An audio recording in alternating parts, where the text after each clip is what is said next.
পরম করুণাময় মহান সৃষ্টিকর্তার নামে শুরু করছি। প্রিয় শিক্ষার্থী, কেমন আছো তোমরা? কদিন বিরতির পর আজকে তোমাদের সামনে আরও একটা ক্লাস নিয়ে হাজির হয়েছি।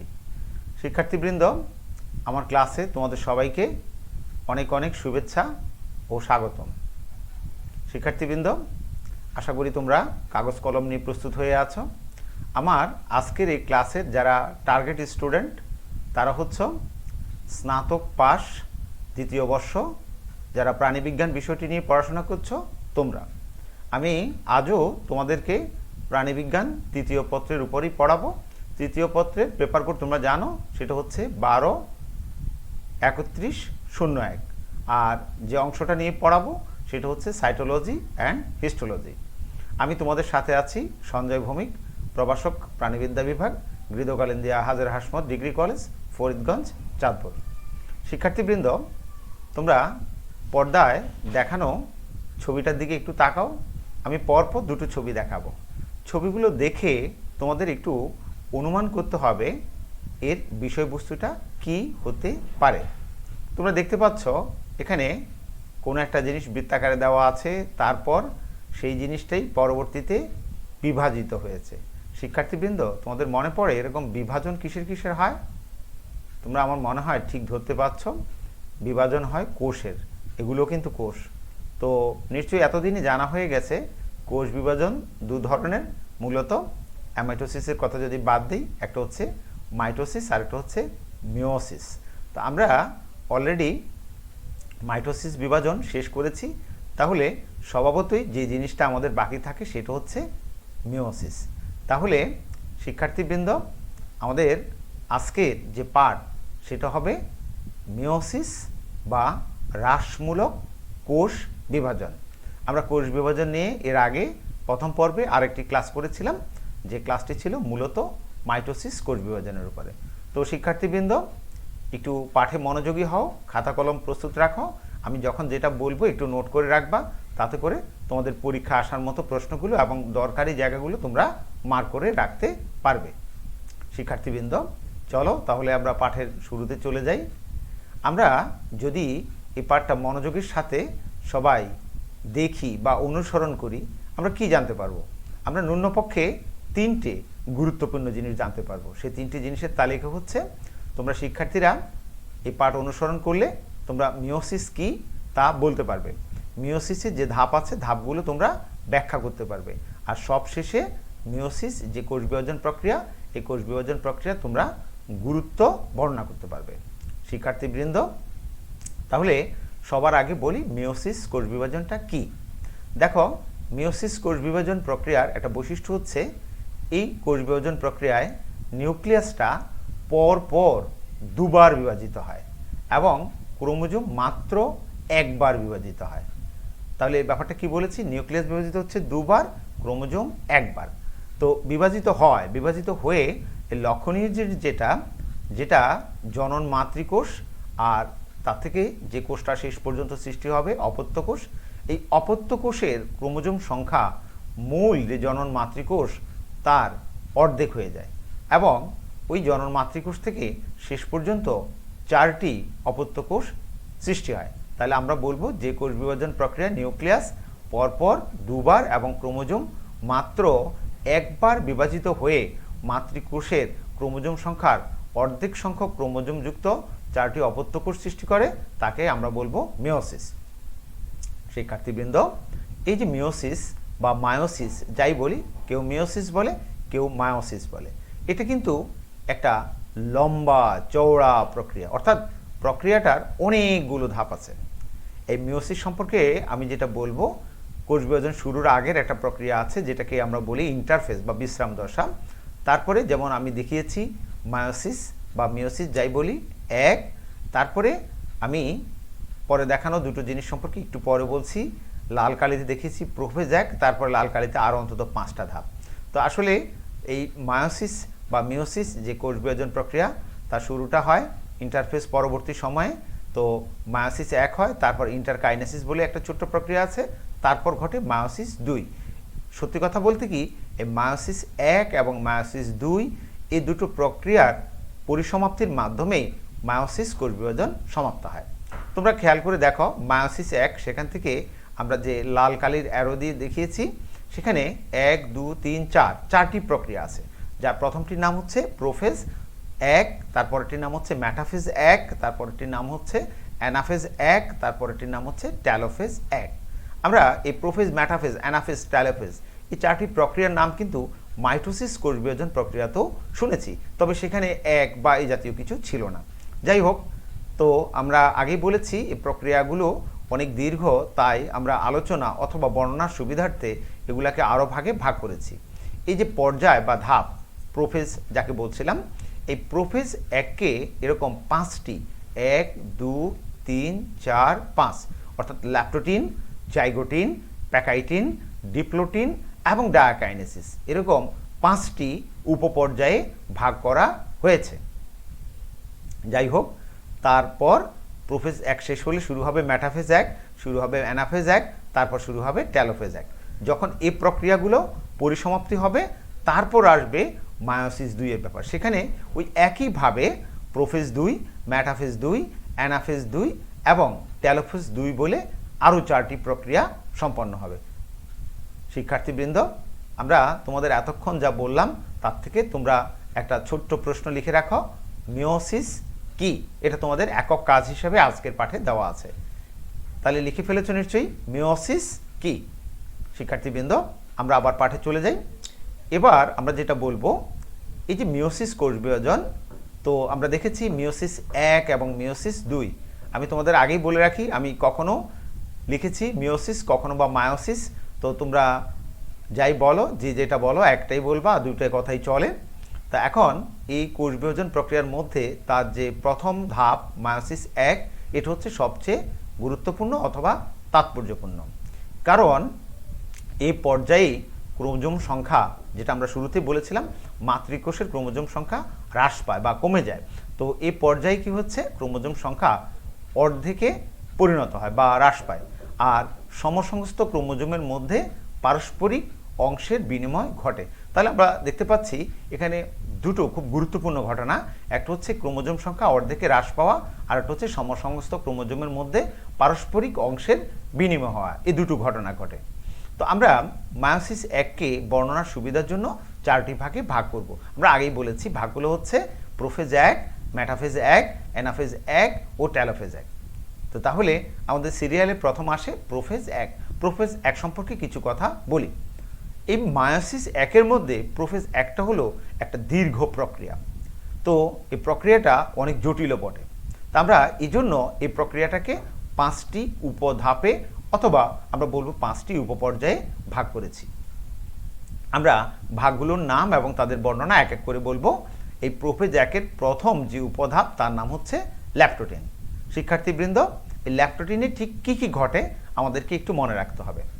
এর ভেতরে আমরা দেখতে পাচ্ছি এটা হচ্ছে নিউক্লিয়াস, নিউক্লিয়াসের ভেতরে এগুলো হচ্ছে ক্রোমোজোম, এটা হচ্ছে সেন্ট্রোমিয়ার।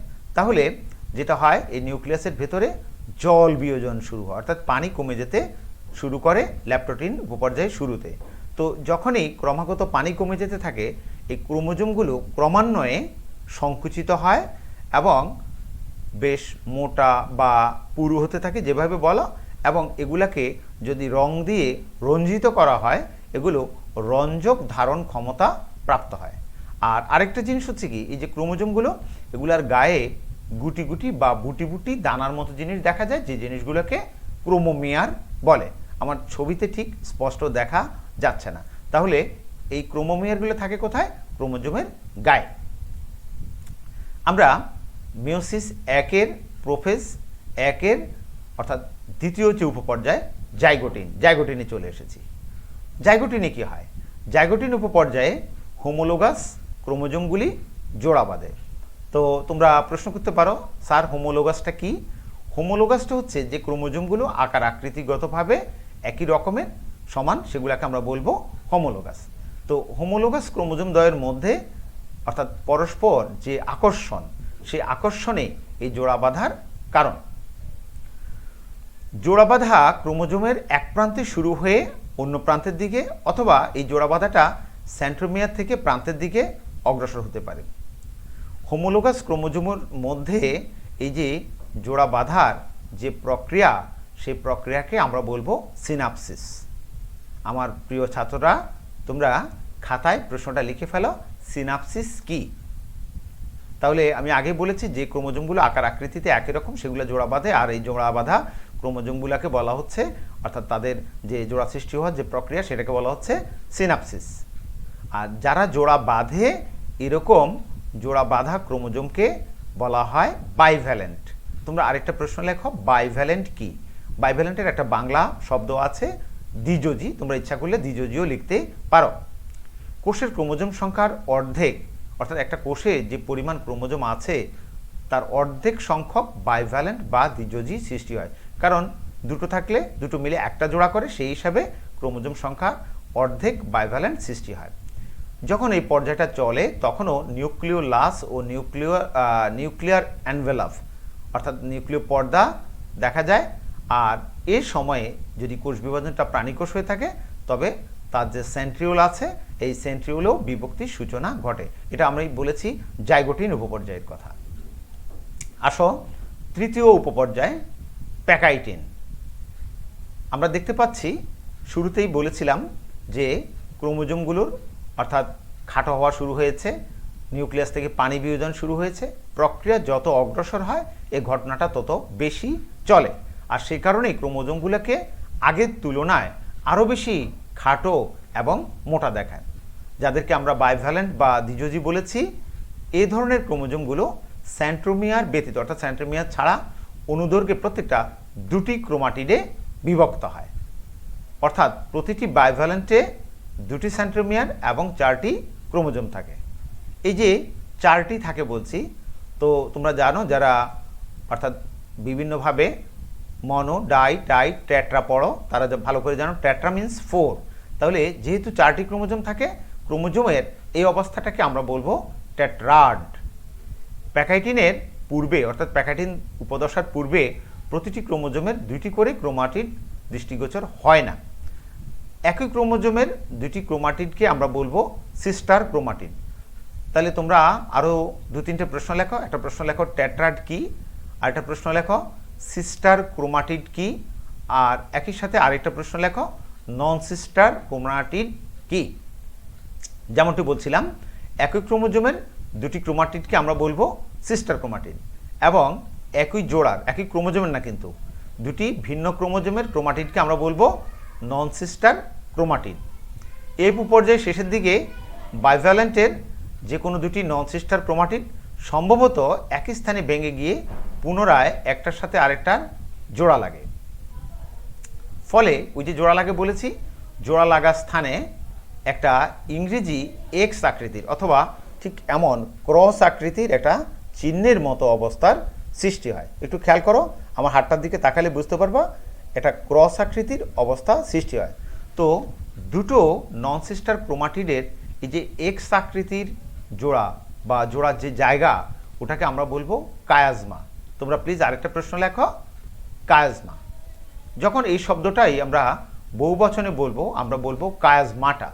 মূলত কায়াজমা এবং কায়াজমাটা একবচন বহুবচনের ব্যাপার। তাহলে ব্যাপারটা কি? ব্যাপারটা হচ্ছে অর্থাৎ প্যাকাইটিন উপপর্যায়ে যখন দুটো নন সিস্টার ক্রোমাটিডের মধ্যে অর্থাৎ স্থান বিশেষে এরকম এক্স আকৃতির ক্রস চিহ্নের মতো গঠন হবে, জোড়া লাগবে যেখানে, সেটাকে আমরা বলবো কায়াজমা।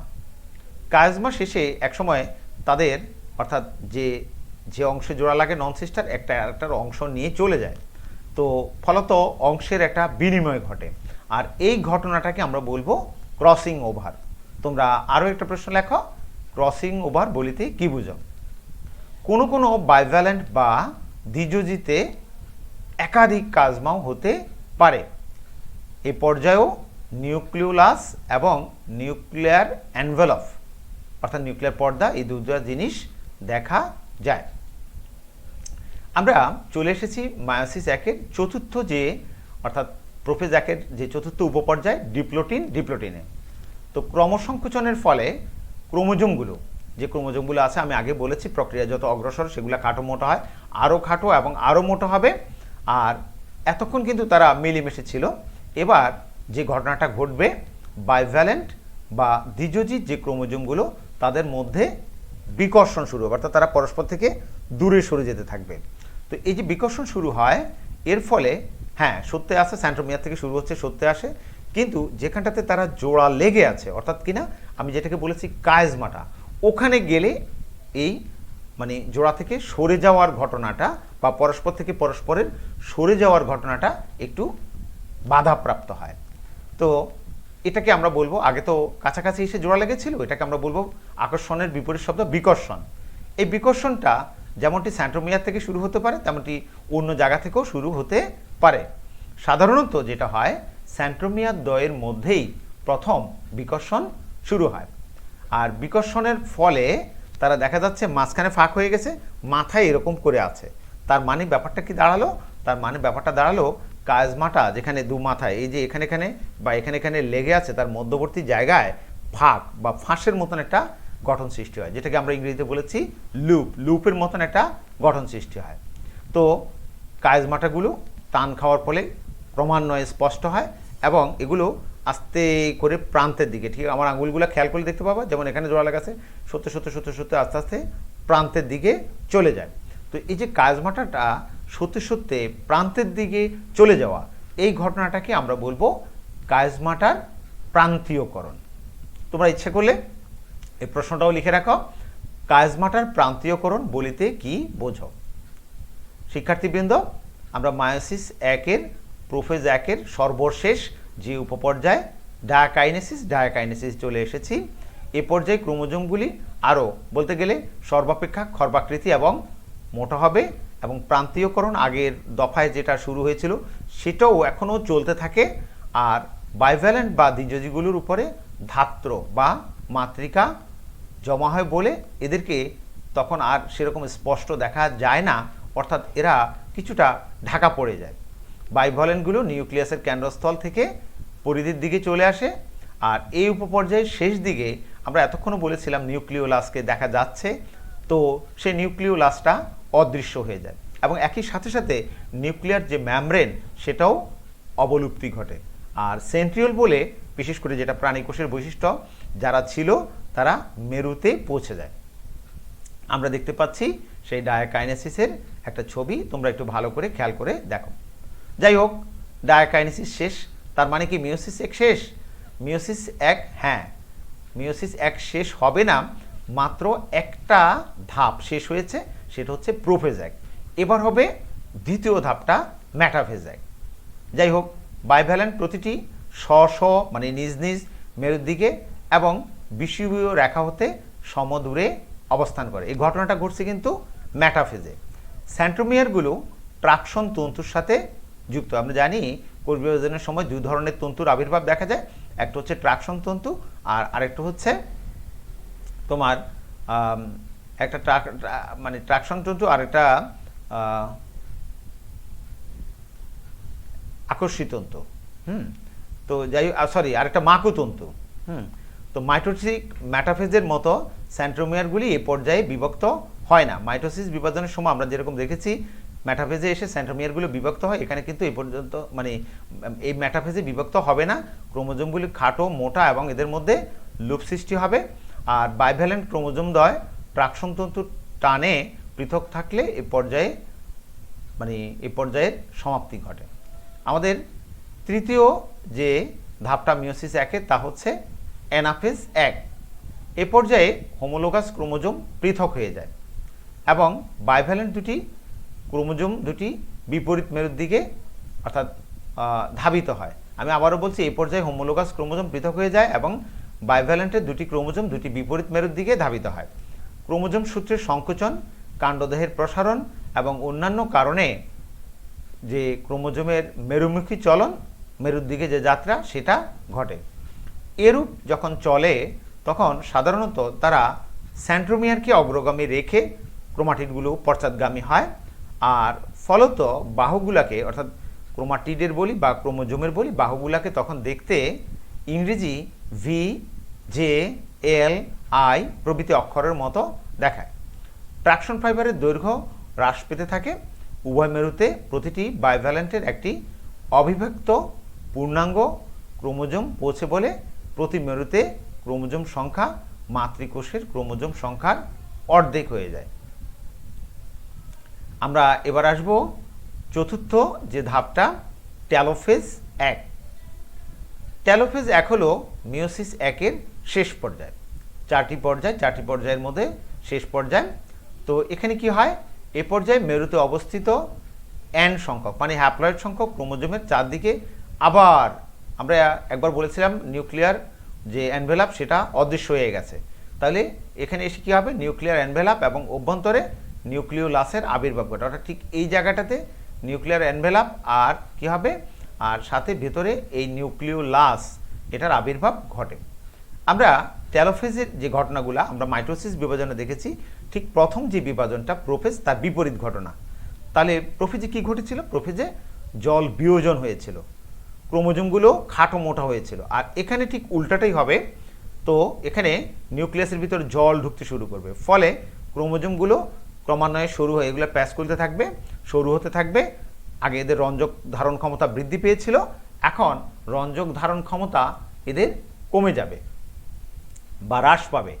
আর মিওসিসের টেলোফেজ 1 পর্যায় শেষে যে দুটি অপত্য কোষ সৃষ্টি হবে, একটা দুটো, সেখানে প্রতিটিতে 2n বা ডিপ্লয়েডের পরিবর্তে n সংখ্যক ক্রোমোজোম থাকে, অর্থাৎ হ্যাপ্লয়েড সংখ্যক ক্রোমোজোম থাকে।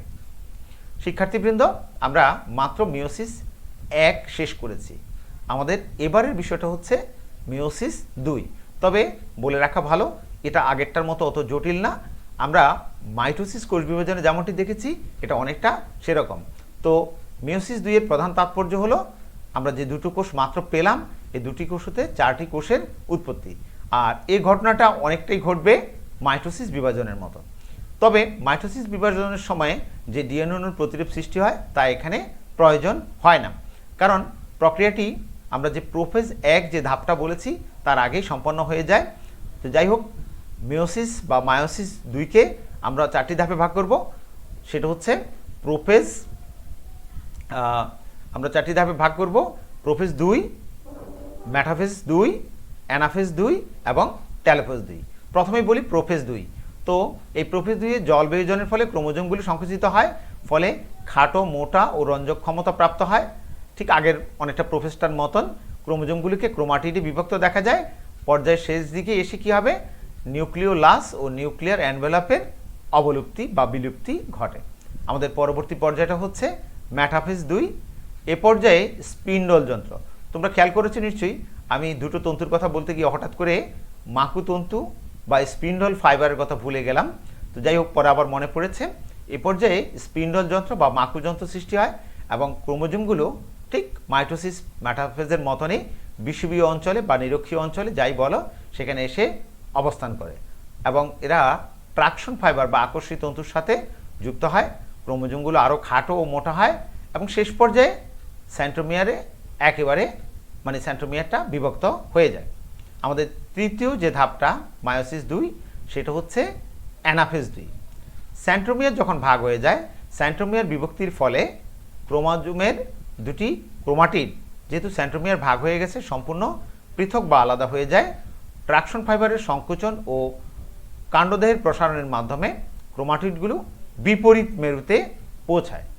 মেরুমুখী এই চলনে ক্রোমোজোমগুলোকে আমরা তখন ইংরেজি ভি, এল, জে, আই প্রভৃতি অক্ষরের মতো দেখব। আমরা আগেও এরকমটি বলেছিলাম। আমাদের মিওসিস 2 এর শেষ পর্যায়টা টেলোফেজ 2। এটা আসলে মিওসিস 2 এর শেষ পর্যায়ে মেরুতে ক্রোমাটিড তথা ক্রোমোজোমগুলো গিয়ে স্থির হয়। এদের চারদিকে নিউক্লিয়ার এনভেলাপের আবির্ভাব ঘটে, অর্থাৎ নিউক্লিয়াসটা একটা আবরণ দ্বারা আবৃত হবে। স্যাট ক্রোমোজোমে নিউক্লিয়াস সৃষ্টি হয়, ফলে দুটি পৃথক নিউক্লিয়াসের সৃষ্টি হয়। যেটা আগে একটা নিউক্লিয়াস ছিল, এখন সেখানে দুটো নিউক্লিয়াসের সৃষ্টি হয়। নিউক্লিয়াসে জল যোজন ঘটে এবং আগের ঠিক প্রোফেজের উল্টাটাই জল যোজন ঘটে টেলোফেজে আসলে, এবং ক্রোমোজোমগুলিও সম্প্রসারিত ও সরু হবে এবং তাদের যে রঞ্জক ধারণ ক্ষমতা তার বিলুপ্তি ঘটবে। আমরা এর আগে দেখেছি যে একটা থেকে দুটো পেয়েছিলাম, এই একটা এই হচ্ছে দুটো। আর ঠিক এ পর্যায়ে আসলে আমরা একটা থেকেই পাবো আরও দুটো। ফলত প্রক্রিয়া শেষে 1, 2, 3, 4 আমরা 4টি অর্থাৎ অপত্য কোষ পাবো। ফলে যে কথাটা বলতেছিলাম যে পৃথক নিউক্লিয়াসের সৃষ্টি হয়, নিউক্লিয়াসের জল যোজন ঘটে, ক্রোমোজোমগুলো সম্প্রসারিত ও সরু হয় এবং রঞ্জক ধারণ ক্ষমতার বিলুপ্তি ঘটে। মোটামুটি এই হচ্ছে গিয়ে টেলোফেজ 2। যাই হোক, এখন এরপর আমরা আরেকটা ধাপ রেখেছি সাইটোকাইনেসিস 2। তো দুটি নিউক্লিয়াস এই যে দেখতে পাচ্ছি আমরা, তার মাঝখানে কোষ ঝিল্লি গঠিত হচ্ছে। তো এই যে কোষ ঝিল্লি গঠিত হয় এবং সাইটোপ্লাজমও ঠিক এই ঝিল্লি বরাবর এই ভাগ হয়ে যায়। তো যাই হোক, মিওসিস কোষ বিভাজন শেষে একটি মাতৃকোষ থেকে আমরা মোট 4টি অপত্য কোষ পাব। বলে রাখা ভালো, আমরা শুরুতেই যে কথাটা বলেছি, এই অপত্য কোষ বা নতুন সৃষ্টি হওয়া কোষের ক্রোমোজোম সংখ্যা মাতৃকোষের অর্ধেক। তবে লক্ষণীয় জিনিস যেটা, এরকম মাইটোসিস বিভাজনও হয়েছিল, অর্থাৎ একটা থেকে দুটো, দ্বিগুণ। এখানে হয়তোবা এক পর্যায়ে একটা থেকে দুটো বা দুটো থেকে 4টা, কিন্তু হলে কি হবে, এই কোষগুলো প্রত্যেকেই অর্থাৎ একটু ভিন্ন ভিন্ন হয়। অর্থাৎ সৃষ্ট যে কোষগুলো, এগুলো কখনোই সমগুণ সম্পন্ন হয় না। এটাই অর্থাৎ মিওসিসের একটা বিশেষ বৈশিষ্ট্য। তো যাই হোক, আমরা শেষ পর্যায়ে এসে মিওসিসের গুরুত্বটা একটু বলবো। তো মিওসিসের গুরুত্বটা হচ্ছে জনন কোষ সৃষ্টি। দেখো, তুমি আমি যেই আছি, আমরা কোনো বাবা মায়ের সন্তান, আবার আমরা যখন পরিণত বয়স্ক হব, আমরা সন্তান সন্ততির জন্ম দেই। তো তাতে করে কি লাগে? জনন কোষ লাগে। এই মিওসিসের ফলে জনন কোষ উৎপন্ন হয়। তাই যৌন জননক্ষম যে সমস্ত জীব, মানুষ, গরু, কুকুর, ছাগল, মাছ, এদের যদি মিওসিস বিভাজন না ঘটতো, তাহলে বংশবৃদ্ধিটা অসম্ভব হয়ে যেত। তারপর আরেকটা জিনিস দেখো, ক্রোমোজোমের সংখ্যা ধ্রুব রাখা, মানে ফিক্সড রাখা। প্রজাতিতে বংশানুক্রমে ক্রোমোজোমের সংখ্যা অর্থাৎ ধ্রুব রাখার ক্ষেত্রে এই প্রক্রিয়ার গুরুত্বটা অনেক বেশি। যারা আমরা ডিপ্লয়েড জীব, তো আমাদের জনন মাতৃকোষে মিওসিস না ঘটলে পিতা মাতা হতে যে সন্তান সন্ততিতে ক্রমাগতভাবে পুরুষানুক্রমে যে ক্রোমোজোমগুলো আসে, সেগুলো কখনো দ্বিগুণ হতো, কখনো 4 গুণ হতো, কখনো 8 গুণ হতো, এবং এভাবে এগুলো বৃদ্ধি পেয়ে জীবজগতে একটা বিপর্যয় নেমে আসতো। বাস্তবে কিন্তু সেটা হয় না। আমরা মা থেকে অর্ধেকটা ক্রোমোজোম পাচ্ছি, বাবা থেকে অর্ধেকটা পাচ্ছি, তো অর্ধেক যোগ অর্ধেক পুরাটা হয়ে যাচ্ছে। কেমন? আর যে প্রজাতির যেমন, সে প্রজাতিতে তেমনই হচ্ছে। প্রজাতির স্বকীয়তা ঠিক রাখা, এই যে ক্রোমোজোম সংখ্যা সঠিক রাখার মাধ্যমে বংশানুক্রমে প্রতিটি প্রজাতির স্বকীয়তা রক্ষিত হচ্ছে। যেমন আমাদের মানুষে 23 জোড়া ক্রোমোজোম, আমার দাদারও তাই ছিল, বাবারও তাই, আমারও তাই, আমার সন্তানেরও তাই হবে। অর্থাৎ তোমার ক্ষেত্রে, তোমার হিসাব করলে তোমার ক্ষেত্রেও তাই। তাহলে আমরা যে মানুষ প্রজাতি, আমাদের ক্ষেত্রে এটা ক্রোমোজোম সংখ্যা অর্থাৎ মিওসিস বিভাজনের মাধ্যমে ঠিক রেখে চলেছে। বৈচিত্র্যের সৃষ্টি, তোমরা নিশ্চয়ই খেয়াল করেছো, একটু আগে যেমনটি বলেছিলাম যে অপত্য কোষগুলো সৃষ্টি হয় লাস্ট পর্যন্ত যে 4টা, তারা কিন্তু হুবহু একই রকম গুণসম্পন্ন হয় না। তাই দেখা যায় আমরা সব মানুষ কিন্তু একই প্রজাতি, তা সত্ত্বেও একজন মানুষ থেকে একজন মানুষের ভিন্নতা, কারো চামড়াটা একটু ফর্সা, কারোটা একটু কালো, কেউ একটু লম্বা, কেউ একটু খাটো, এই ধরনের নানা আমাদের গুণের তফাৎ রয়েছে। এটাকে আমি বলছি আমার ভাষায় বৈচিত্র্য, তাই না? আর লাস্ট হচ্ছে অভিব্যক্তি। আমি 5টা গুণের কথাই বলবো মিওসিসের গুরুত্বের কথা বলতে গিয়ে। মিওসিস আনে বৈচিত্র্য, আর বৈচিত্র্য আনে অভিব্যক্তির ধারা ও প্রবাহ। তো যাই হোক, আমরা এই সংক্ষেপে এই কথাগুলো মনে রাখার চেষ্টা করব। প্রিয় শিক্ষার্থী, এতক্ষণ আমি তোমাদেরকে মিওসিস বিভাজন নিয়ে পড়ালাম। তা আমরা বাড়িতে অনুশীলনের জন্য 2-3টি প্রশ্ন একটু খাতায় লিখে রাখি। আমাদের প্রথম প্রশ্নটা হচ্ছে দলীয় কাজ হিসেবে দেওয়া আছে, মিওসিস কোষ বিভাজনের ধাপ ও উপধাপ সমূহের নামের একটি তালিকা তৈরি করো। তোমরা শুরুতে দেখেছো আমি একটা স্লাইডে সবকটা ধাপ উপধাপের নাম দেখিয়েছি। তাহলে তোমাদের কি করতে হবে? মিওসিস কোষ বিভাজনের ধাপ ও উপধাপ সমূহের নামের একটি তালিকা তৈরি করো। আমরা তোমাদের জন্য আরও কয়েকটি ছোট ছোট প্রশ্ন রেখেছি, যেগুলোর কথা আমি পাঠে বারবার বলেছি। তো প্রথম প্রশ্নটা হচ্ছে, এগুলা তোমাদের সংক্ষিপ্ত প্রশ্ন হিসাবে থাকে, মিওসিসের প্রোফেজ 1-এর উপপর্যায় কয়টি? প্রোফেজ 1-এর উপপর্যায় উত্তরটা আমি বলে দিয়েছি, এখন আবার বলছি 5টি। সিনাপসিস কি? অর্থাৎ বাইভ্যালেন্ট বা দ্বিযোজির জোড়া বাঁধার প্রক্রিয়া। বাইভ্যালেন্ট কি? অর্থাৎ একই জাতের একই আকৃতির যে ক্রোমোজোমগুলো, সেগুলা তারা যখন জোড়া বাঁধে তাদেরকে বলা হয় বাইভ্যালেন্ট। তারপরে প্রশ্ন হচ্ছে টেট্রাড কি? তার পরবর্তী প্রশ্নটা ক্রসিং ওভার কি? আশা করি তোমরা প্রশ্নগুলো লিখে নিতে পেরেছ। তো বাড়িতে এগুলো প্র্যাকটিস করবে, তাহলে পরীক্ষা ভালো করতে পারবে। তারপরে দেখো, একটু বড় ধরনের আরও গোটা 2-3 প্রশ্ন দিয়েছি খ বিভাগের জন্য। একটা প্রশ্ন লেখো, সিস্টার ও নন সিস্টার ক্রোমাটিড বলিতে কি বুঝো? সিস্টার ও নন সিস্টার ক্রোমাটিড। দ্বিতীয় প্রশ্নটা লেখো, কায়েজমাটার অথবা কায়েজমার গঠন প্রক্রিয়া। এখানে কায়েজমা বানানটা হয়তো আপত্তিজনক হতে পারে, তো যাই হোক কায়েজমাটার বা কায়েজমার গঠন প্রক্রিয়া লেখো। আর গ বিভাগের জন্য একটা প্রশ্ন দিয়েছি, মেটাফেজ এক, অ্যানাফেজ এক, ট্যালোফেজ এক ও তাহলে মেটাফেজ, অ্যানাফেজ ও ট্যালোফেজ এক দশার বর্ণনা দাও। আর আরেকটা প্রশ্ন দিয়েছি, মিওসিস কোষ বিভাজনের গুরুত্ব লিখো। মিওসিস কোষ বিভাজনের গুরুত্ব লিখো।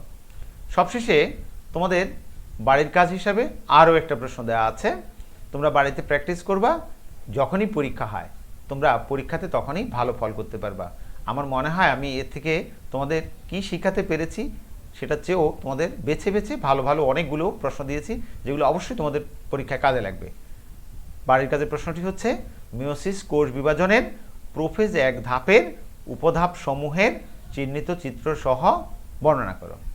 মিওসিস কোষ বিভাজনের প্রোফেজ এক ধাপের উপধাপ সমূহের চিহ্নিত চিত্র সহ বর্ণনা করো। প্রিয় শিক্ষার্থী, আমার যাওয়ার সময় হয়ে এলো। তো তোমরা যারা আমার এই ক্লাস দেখছো, আমার এই ক্লাসগুলো সবগুলো আমার ইউটিউব চ্যানেলে জমা থাকে। তোমরা যদি এর মধ্যেও অর্থাৎ আমার চ্যানেলটি সাবস্ক্রাইব করে না থাকো, সাবস্ক্রাইব করে রাখবে, তাতে করে আমি যখনই তোমাদের ক্লাস নিয়ে কোনো ভিডিও দেব তোমরা অর্থাৎ সবার আগে ভিডিওটা পেয়ে যাবে। যাই হোক শিক্ষার্থী, তোমরা সবাই ভালো থাকো, সুস্থ থাকো। তোমাদের আত্মীয় স্বজন সবার, দেশবাসী সবার মঙ্গল কামনা করে আমি আজ তাহলে এখানেই বিদায় নিচ্ছি। তোমাদের সাথে দেখা হবে পরবর্তী কোনো এক ক্লাসে। ততক্ষণ সবাই ভালো থাকো, এই শুভকামনা জানিয়ে আমি শেষ করছি। ধন্যবাদ।